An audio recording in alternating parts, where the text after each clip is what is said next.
ETV నమస్కారాలు. ఈరోజు గ్రామ పంచాయతీలో పోయినసారి కాంగ్రెస్ సర్పంచ్ గెలిచి గ్రామ పంచాయతీని అస్తవ్యస్తంగా చేసిండ్రు. అస్తవ్యస్తంగా అంటే ఎక్కడ రోడ్లు లేవు, ఎక్కడ మురికి కాలువలు లేవు, ఎక్కడ ఏమీ లేవు. అట్లాంటి సమస్య తెచ్చి మేము ఊళ్ళో తిరుగుతుంటే ఒక్కొక్క ఏరియాలో ఆ చెత్తను చూసి, ఆ మురికి నీరుని చూసి, అవన్నీ చూసి చాలా బాధపడుతున్నాం అన్నట్టు.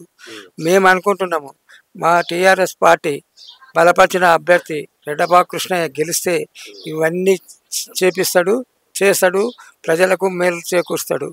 ఇంకొకటి, ఇది దాదాగా మేజర్ గ్రామ పంచాయతీ.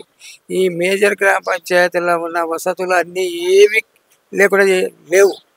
అటువంటి వసతులు మొత్తం కల్పిస్తాడు.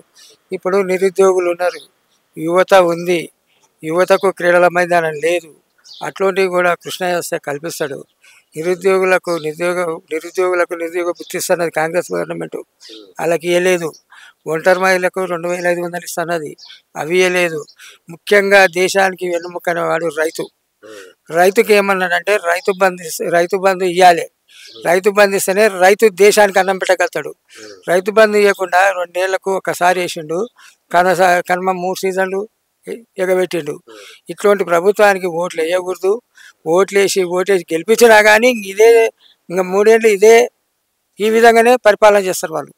అట్లాంటి వారికి ఓటు వేయకూడదు. ఓటు వేసినా కానీ వృధా అవుతుంది. దయచేసి టీఆర్ఎస్ బలపరిచిన అభ్యర్థికి హ్యాండ్ బ్యాగ్ గుర్తుకు ఓటేసి గెలిపించాలని కోరుకుంటున్నాను.